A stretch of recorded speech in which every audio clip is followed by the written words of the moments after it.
Ladies and gentlemen, we are live. Taylor Stack, welcome back to the Steep Stuff podcast. How's it going, man? Doing really well. Yeah. Thanks for having me again. Yeah, absolutely, dude. It's good to catch up. I mean, we were kind of talking about this offline, but it's crazy, man. Since the last time you and I have spoken, since like Broken Arrow time, like things have really changed for you. I mean, you've gone on this Euro trip and become like one of the most famous American trail racers right now. 12th place at Series and All, top American, as well as third place at Pitz Alpine Glacier. How have things changed for you? I mean, it seems like you've kind of like developed in a very short period of time, which is pretty cool.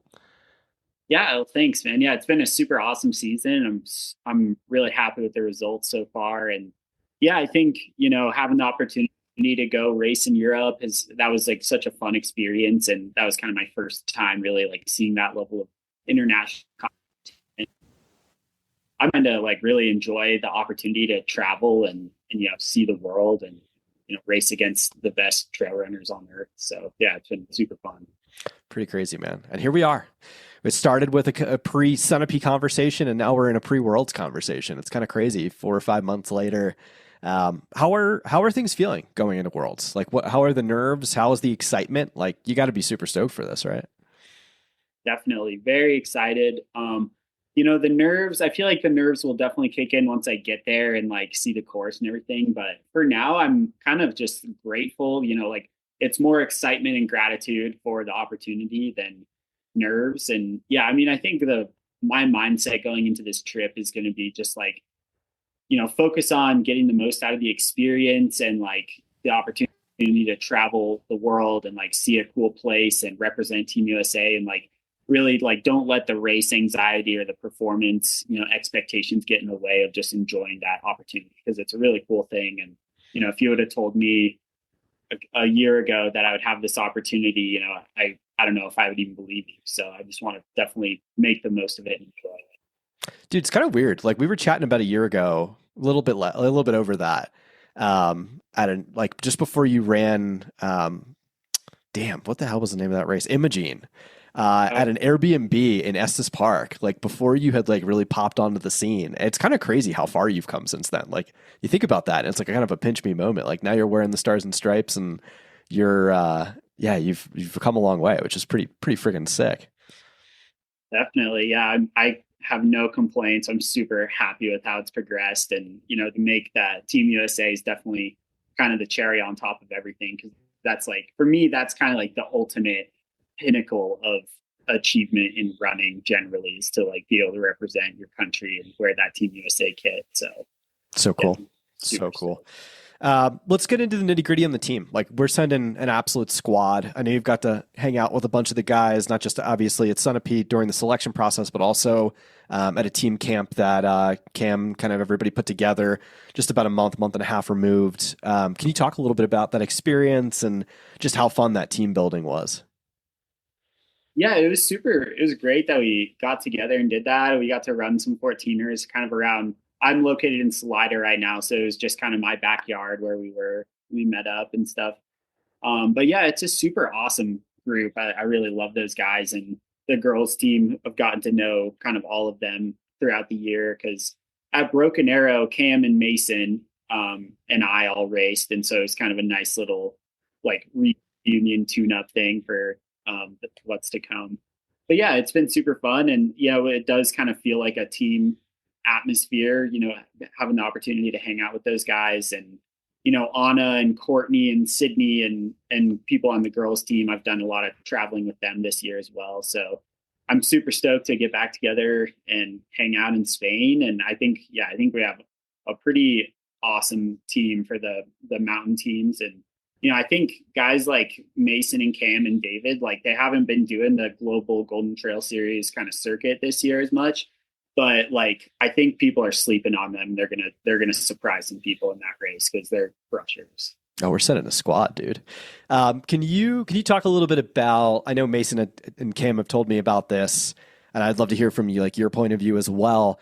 I know on the start line of the Broken Arrow 23K, like Cam kind of pulled you guys aside and, kind of like said, like, this is where Team USA, this is where it starts. This is where we get to show out. a little bit. Maybe talk about like how that dynamic played out in the race, and how you guys kind of worked together, finishing what, 6th, 7th, and 8th or something like that. Like you were all together. Totally. Yeah, it was awesome. I mean, us three, me and Cam and Mason, we were pretty much working together the entire race because there was like that kind of lead pack of Eluzine, Philemon, Patrick, Christian, and then Lucas Earl. And they were kind of immediately detached from us. And then it was pretty much us three. You know, we were working with Andy Wacker there kind of towards the beginning, but then we kind of established ourselves as the chase pack. And throughout the entire climb, it was just us leapfrogging and working together. And it felt really cool because it was like, oh, this is the team right here. And like, here we are mixing it up in the top 10 in a Golden Trail race, you know.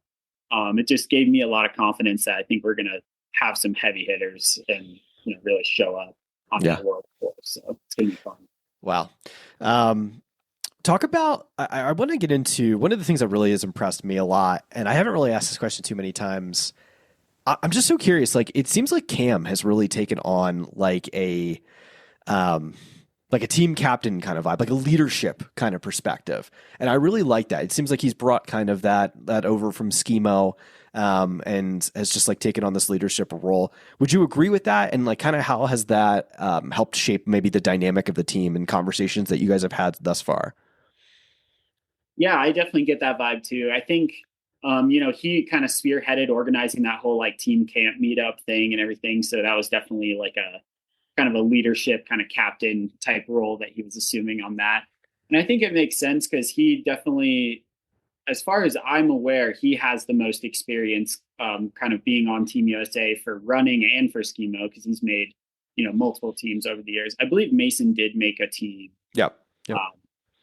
I can't Chiang Mai. Yeah, he was at Chiang Mai a few years ago. Okay, yeah. But yeah, I think Cam kind of, he's been through it before and he like has interacted a lot with kind of the mentors and the leadership on the USATF side of things. And so I think it kind of, he naturally fell into that kind of leadership position. And then he's also just taken it upon himself to like really do a lot of outreach and kind of bring us together and organize that type of stuff. So it's been super fun. I think it's great to kind of feel more cohesive as a team and hang out kind of outside of just a racing context too. So. I think it's really important, man. Like, I mean, and I've alluded to this in other episodes too. Like, obviously we're sending a squad. Obviously, like this is probably when you're starting to look at UTMB indexes, ITRA scores and stuff like that. Like, this is the deepest team that we've both on the men's and women's side on as far as like short trail, mountain classic, vertical. Like, we're sending squads. The Euros should be scared. But anyway, I just like thinking about this and like conceptualizing the depth of these teams. I think it's really important to have the cohesiveness and having the understanding and being able to work together as a team, and just knowing one another really well. Like, I think if there's not as much of that team dynamic and you don't know each other as much, like it's just a little bit different of a vibe. Whereas when you get to know each other, I think it just makes it so much more special. I don't know. Maybe you agree with that. Maybe not. I don't know. Definitely. Yeah. I mean, I come from a college running background where I'm on a cross country team and we train together every single day and travel to all of our races together and wear the same uniform. And like, you know, that environment definitely changes when you kind of get into the post collegiate scene and like the trail scene where everyone's kind of like their own entity. And so if you don't like go out of your way to try and like, you know, do these team building events, like it can feel like everyone's just kind of, you know, on their own or like an individual, and then you just get thrown together. But I do think that, you know, having that team atmosphere, you know, really kind of brings everyone up and makes, you know, like we're going to be running kind of as a unit and like having trained together and raced together multiple times this year. And like, you know, it kind of like gives us a sense of like, okay, you know, like Cam's up there pushing the climbs. I know that I can run with him. And, you know, like that gives me motivation. Like I've been there before. We've pushed climbs together before. You know, that's going to uplift me. But yeah, I think it's great. I love the team atmosphere. And like, that's kind of one of the things that sometimes feels like it can be missing from the post collegiate scene. But it's really fun to try and like bring us together in that way. So cool. So cool. I got to ask you about your build. Did you base out of Fort Collins or did you base out of Salida for this one? I moved from Fort Collins at the end of July. So I was there for the first part of the summer, and then I moved back over to Salida for going on that Europe trip in early August. And then I've been in Salida since then. So Nice. kind of caught the late part of the summer where things start to get hot on the Front Range, moved up into the high elevation in the mountains. So that's been really nice. I've been enjoying it out here. So yeah. Cool. Very cool. Yeah. I think there's something to be said about both places. Obviously, I think both provide good training grounds, but there's something about that valley and just the ability to kind of get into multiple ranges in the summer and also have the valley to be able to train on the flats and stuff like that. I think there's some good variety for you out there that just makes it really special. Definitely. Yeah. I really love it out here. I mean, like the mountain access is pretty unbeatable. We've got the highest peaks in Colorado, just like right in the backyard. And like you were saying, multiple ranges. And then there's also stuff down in the valley, you know, flatter stuff or kind of like more mellow trails right in town in Salida too. So that's nice to have. But you're right. There are advantages to being, you know, on the Front Range or like kind of Fort Collins, Boulder, Colorado Springs. Like there's more people to train with, I think. So it does get a little bit lonely out here sometimes, but like we just talked about, you know, people come out and we have these team camps and like, I've got friends in Gunnison that I run with and like some people coming through Salida every once in a while. So yeah, I'm definitely enjoying it. Super cool. You know, man, I'm so curious about, so we'll talk about the series and all performance and the Pitz Alpine Glacier, but I'm just curious to hear from you, like, how much have you grown from that? Like, did that give you a ton of confidence being able to like race really well at basically the most competitive outside of Worlds? It's probably the most competitive trail race on the planet. Like, what kind of confidence do you have like walking away from that? Yeah, it's definitely a confidence booster. I think, you know, both of those races, they're both Golden Trail. Sierras and Alls, obviously, I think more competitive just because it's such a high status race and like everyone's there. But yeah, I think I heard from a lot of people that like, ooh, sometimes your first big international trip, like it can like throw you off physically, mentally with the time changes in the travel. And you're in this new place where no one's speaking English and it just like is a lot. And so to be able to just like go and like still have really good performances on my first experience with that definitely gives me a lot of confidence that I can, you know, still run well and compete at my best level, you know, at the world stage and after international travel and stuff. And I think a lot of it comes from just having the mindset of like, you know, this is a trip to go race and like I care about performance, but I'm also just like trying to enjoy the experience of like having this opportunity to travel the world to do this. And I think having that, you know, putting it into that perspective and, you know, trying to just enjoy the experience in that way puts me in a really good mental space where it's like, yeah, the performance matters, but like the bigger picture is that like, this is just a cool experience, and having that peace of mind, I think like translates to a good performance too. Amazing. I got to ask you about range. Like, one of the things that's really impressed me about you is that it doesn't really matter what course it is. Like, Pitz Alpine Glacier seemed like a pretty like ridiculous course, and you perform well on that. You also perform at Series and All. You've had great races at Broken Arrow. Like, you have immense range. Like, is that just come from just being like, do you think just is it one of those things where fitness just, it doesn't really matter if you're bad at something, like fitness is the most important aspect of it? Or have you like worked on little aspects to be like better on little technical pieces and things like that? Like, where do you fall on that spectrum? It's a good question. Yeah. Well, thank you. It was interesting doing that like Pitz Alpine, which was like cold, rainy, muddy, and like stormy, like snow on the high peaks and lightning and stuff. And then like a week later, Sierras and All was like 90 degrees at the start and super hot and dry. So it got like completely different ends of the spectrum there with conditions, and had, you know, like strong performances at both. So that feels good to be able to, you know, like translate, you know, like, yeah, like put it together in any kind of conditions that show up.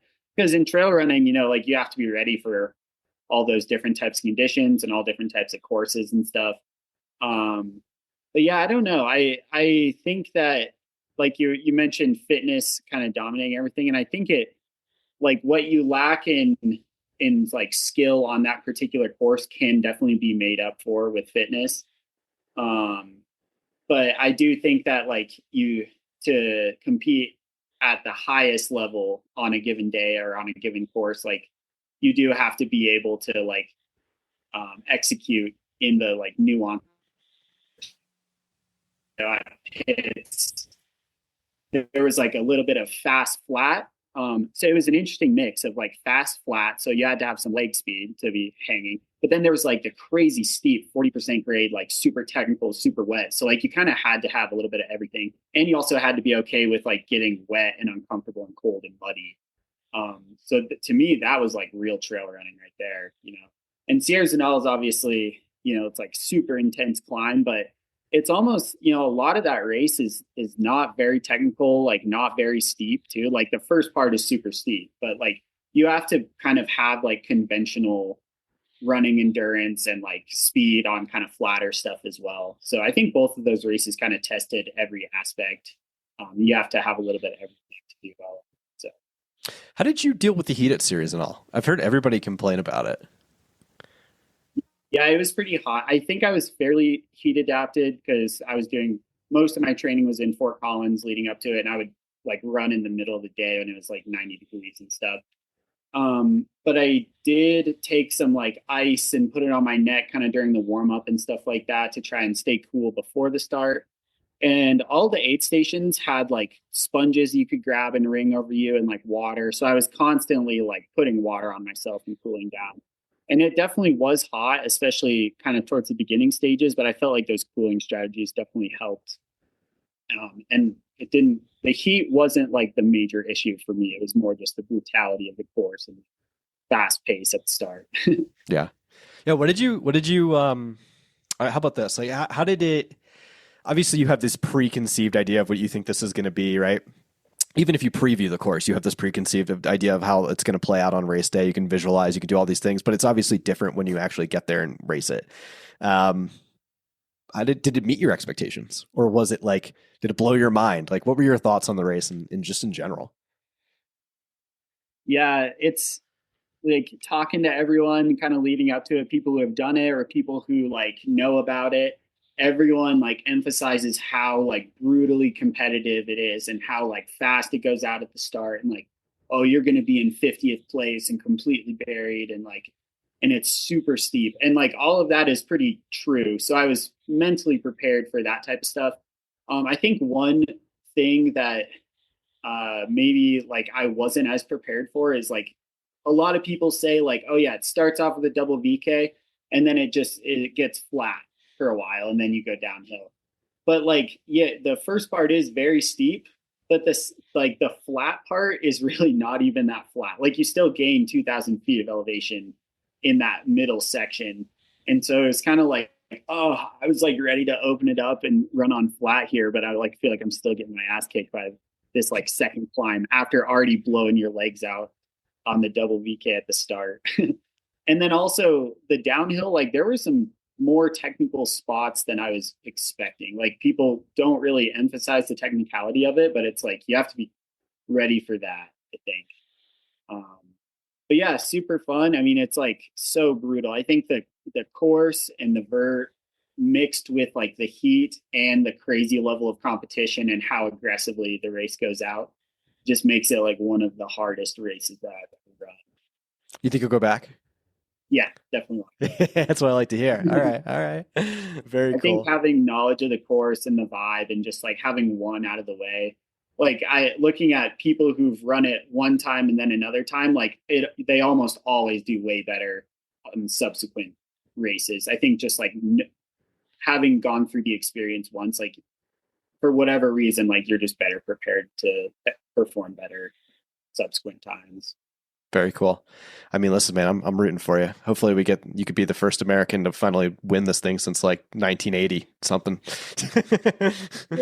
Yeah, American men, for some reason, man, we have a hard time at this race. So it's good to see someone doing good, which is exciting. All right.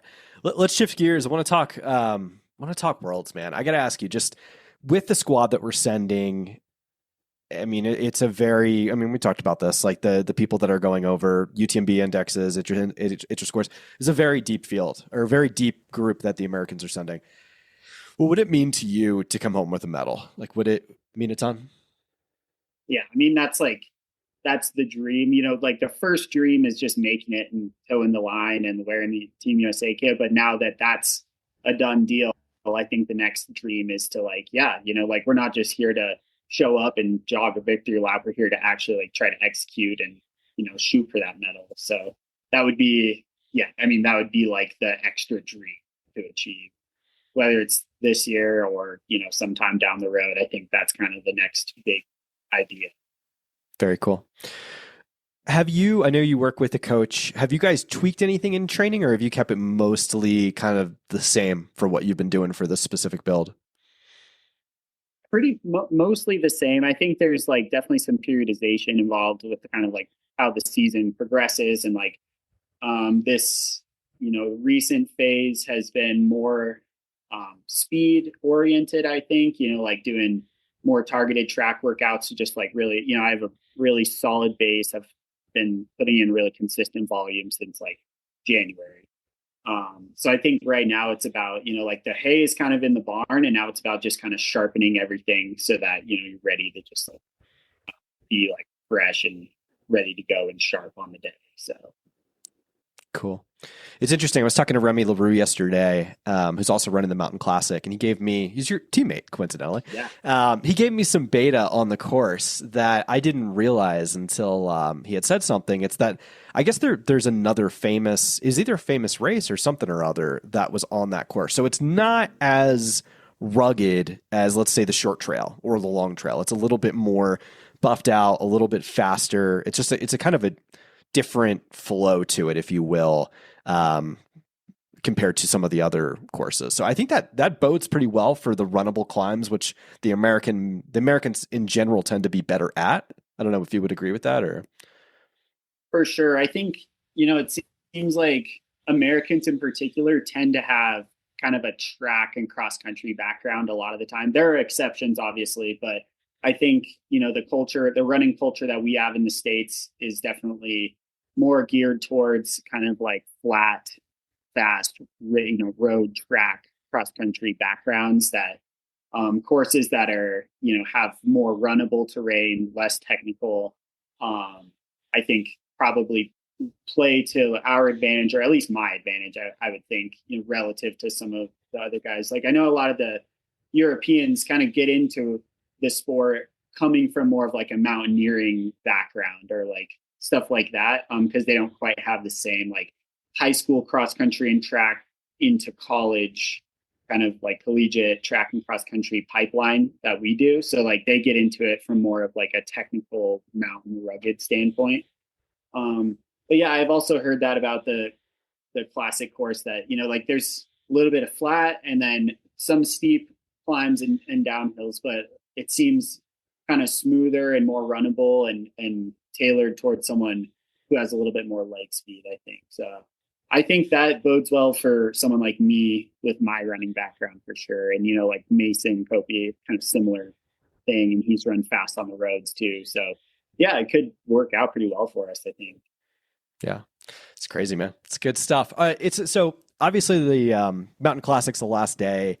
Are you going to be hanging out, like cheering other teams on? Are you going to be laying low? Like what's your game plan for this? Like, it's almost like weird. It's like you want to capture that energy, but almost like not overdo it, obviously, in the days before the race. Like, how do you think about that? Definitely. Yeah. I mean, I definitely want to be cheering, especially, my girlfriend, Sydney Peterson's running the vertical. Yeah. And, Christian and everyone, like I've got friends doing all the races. And so I'm probably going to be out there cheering ideally. But at the same time, definitely want to conserve my energy. But I think it can be done. I don't want to just sit in the hotel the whole time. Definitely want to get the most out of the experience and watch the races and get stoked and inspired for my race on the last day. It is kind of a bummer though. I'm jealous of the people who race the first day because they just get it done and then they're just partying the rest of the time. Right. But yeah, it's just how it crumbles. So yeah, it'll be great. Save the hardest for last, right? Always fun. I guess. Yeah, that's the task, right? Let me ask you this: Are you hanging out in Europe then until the Golden Trail World Series final?